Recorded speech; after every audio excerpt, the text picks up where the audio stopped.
Jadi dilihat di Abu Dawud, di Tirmidzi, saudara, sebelum jisri jahanam itu orang itu akan dicegat oleh amanat. Amanat yang paling penting.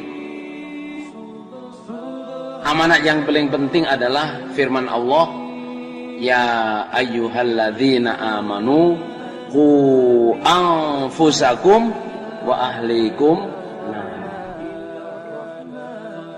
Apa saudara jemaah? Ya ayyuhalladzina amanu qu anfusakum wa ahlikum. Nah, ya jemaah, sama lihat di sarah di Fathul Bari ya, babnya dalilnya bunyinya yaitu muru auladakum bisolah idza balagha sab'a sinin wa idza balagha 10 sinin fadribu 'alaiha. Perintahlah anakmu dengan sholat ketika usia berapa saudara jemaah? 7 tahun. Kalau sudah usia 10 tahun nggak mau sholat diapain? Saudara, ini penting ya, ini di jisri jahanam orang itu bisa lolos. Ini lolos, ini lolos, ini lolos, ini lolos. Di jisri jahanam itu dicegat oleh anak-anaknya, dicegat oleh kerabat-kerabat yang dia bertanggung jawab. Bahkan ada itu bapak dan anak itu berbantahan. Bapak, kamu nggak bisa masuk surga. Karena apa? Anaknya nggak masuk surga, saudara. Lah terus bapaknya ngomong, lah kamu dulu kan sudah saya perintah sholat, kenapa nggak mau sholat? Anaknya bilang, lah Saman kenapa nggak mukul saya dulu supaya saya takut? Jadi bantah-bantahan saudara sama akhirnya nggak bisa masuk surga, saudara. Jadi jangan mudah saudara pikir bahwa sampean wah yang penting saya sholat, keluarganya nggak peduli, anaknya nggak peduli, anaknya nggak peduli, istrinya nggak peduli. Jangan saudara jamaah. Lihat doa Nabi itu, Allah memberi rahmat laki-laki yang mengguyur istrinya karena nggak mau sholat malam. Padahal itu sholat malam, saudara. Allah memberi rahmat perempuan yang mau mengguyur suaminya nggak mau sholat malam. Padahal sholat malam. Apalagi sholat subuh, duhur, asar, maghrib, isya. Saya insya Allah saudara jamaah ya, ini ada anak saya ya. Saya insya Allah nggak pernah kasar ke istri saya, nggak pernah. Kasar yang ini nggak pernah. Tapi kalau nggak mau sholat, saya kasar, saudara. Saya kasar ya, kalau mau sholat, sampai saya gitu. Nggak pernah, maksudnya saya kasar untuk urusan yang lain-lain. Istri saya nggak masak atau lupa goreng apa, biarin aja.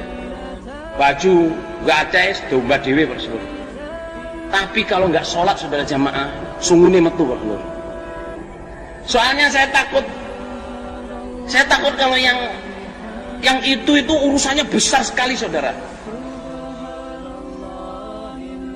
Saya yakin bapak-bapak di sini ya, kecuali yang memang jagoan, saudara. Saya yakin kalau anak-anaknya kecil-kecil itu yang paling susah dihadapin adalah nyuruh anaknya sholat. Nggih napa nggih? Halo, nggih napa nggih? Yang paling susah itu nyuruh anak-anaknya sholat.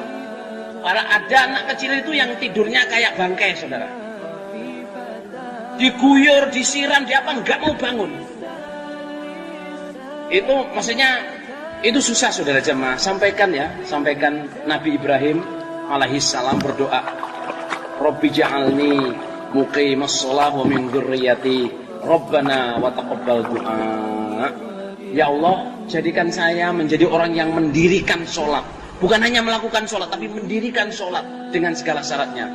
Dan juga anak cucu saya. Rabbana wa taqabbal du'a. Ya Allah, terimalah doa saya. Ya, ikuti ya. Dilihat Qur'annya. Surat Ibrahim ayat 40. Kan bawa Qur'an semua kan ya? Yang bawa. Kalau yang nggak bawa, lihat sebelahnya. Ikuti saya. Bismillahirrahmanirrahim. Ikuti saya. Bismillahirrahmanirrahim.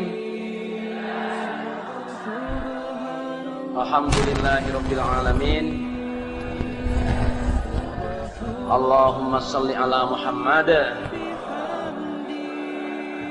wa ala ali Muhammad. Rabbi ja'alni muqimas sholati wa min dzurriyyati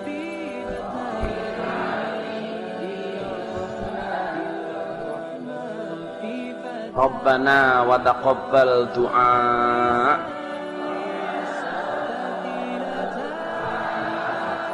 Lagi Rabbi ja'alni muqimas sholati wa min dzurriyyati.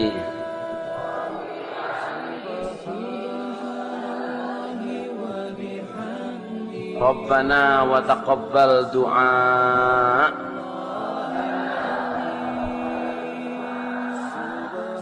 Kita baca 3 kali sama-sama. Mari. Rabbi ja'alni muqimas sholati wa min dzurriyyati. Rabbana wa taqabbal du'a. Rabbi ja'alni muqimas sholati wa min dzurriyyati. Rabbana wa taqabbal du'a. Rabbi ja'alni muqimas sholati wa min dzurriyyati. Rabbana wa taqabbal du'a. Bismillahirrahmanirrahim. Rabbi ja'alni muqimas sholati wa min dzurriyyati. Rabbana wa taqabbal du'a. Baca dari hati. Rabbi ja'alni muqimas sholati wa min dzurriyyati. Rabbana wa taqabbal du'a. Rabbi ja'alni muqimas sholati wa min dzurriyyati. Rabbana wa taqabbal du'a. Rabbi ja'alni muqimas sholati wa min dzurriyyati. Rabbana wa taqabbal du'a. Jazakallahu khairan. Sejamaah ya, ini triknya doa ya. Doa itu pertama kita harus tahu maknanya. Doa itu harus datang dengan kekuatan hati. Oke? Doa itu harus datang dengan kekuatan hati, bukan hafalan di sini. Ya, saya minta Pak Fitri tadi hanya contoh. Berdoalah dengan hati, dalam arti mulutnya ngomong, hatinya juga. Saya nggak tahu Pak Fitri begitu apa enggak, tapi saya cuma memberi contoh bahwa berdoalah dengan hati itu ya Allah, misalnya Rabbi ja'alni muqimas sholati wa min dzurriyyati. Rabbana wa taqabbal du'a.